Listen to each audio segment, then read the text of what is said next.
I just want to present to you a slightly different perspective. And I know at heart of heart you're a very restless man. I take you back 33 years when you were put in prison by Rajiv Gandhi. And you were then known for your piercing journalism, and you are today as well. Mr. Gurumurthy, I believe that you were put in behind bars, and whatever that you went through in all those years, because the politicians you were taking on and exposing were very insecure people. And insecure people, Mr. Gurumurthy, are very paranoid people. They are also very short-sighted people, but if they have power in their hands, they are also very dangerous people. So my trouble with the situation today is that in today's day and age, we should not be talking about only those who are in the power and those who are in the opposition, because Mr. Gurumurthy, nobody should forever be in power and nobody should forever be in the opposition. That's my view.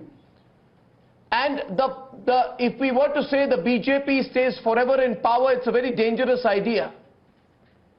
And if we say others should be forever in the opposition, that's also a very dangerous idea.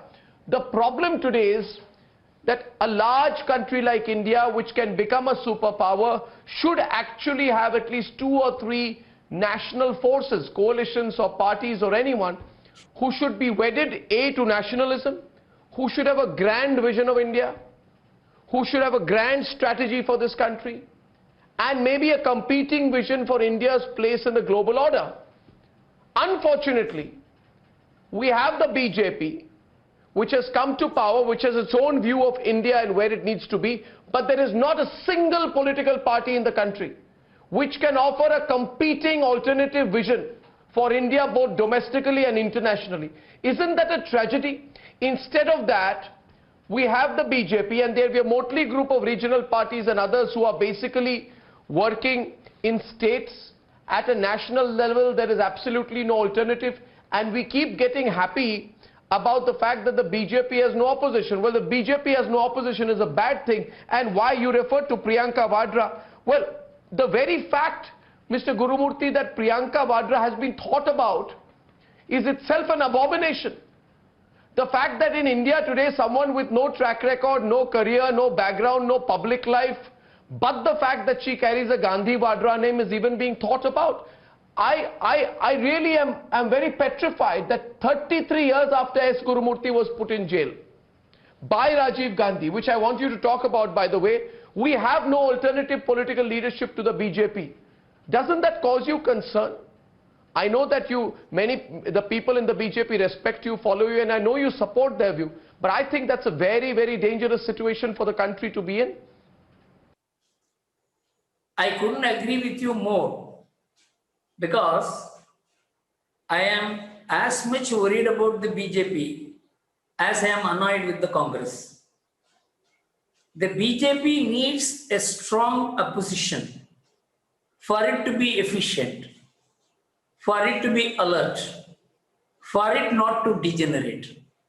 Degeneration can occur to any political party which accesses power easily.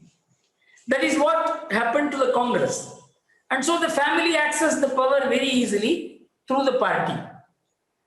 That Congress is in this state is bad for democracy, and it is equally bad for the BJP. I agree. In fact, Deen Dayal Upadhyaya, who was one of the persons who structured the entire BJP thought system through the Jan Sangh, when he was asked the question, if you come to power, will your party not degenerate like the Congress? Will it not become corrupt like the Congress? And what is the antidote to that? He said the antidote is that the Jan Sangh should be replaced and the opposition party should be brought to power. It is this sense that there is an alternative which makes the system work efficient. In that sense, the degeneration of the Congress into a petty family affair is a huge problem for democracy in India. But unfortunately, the atmosphere that is being built from 2014, which to a very great extent received a setback in 2019 because they thought they had finished the BJP government in the 2019 elections, has now become a questionable thing whether the Congress in its present state will be able to provide the alternative. But I agree with you, an alternative will not come just like that because the alternative to the Congress took 50 years. It didn't happen in one day. So my problem is the alternative to the BJP should not take that long. That means the end of the BJP itself. So I may be happy with the BJP being in power today, but I will not be happy with the BJP being in power ever. I agree with you that the purpose of people like us is to have an effective, democratic, non-family and a party interested in the affairs of the nation, not in the affairs of its leaders and family. I am entirely in agreement with you.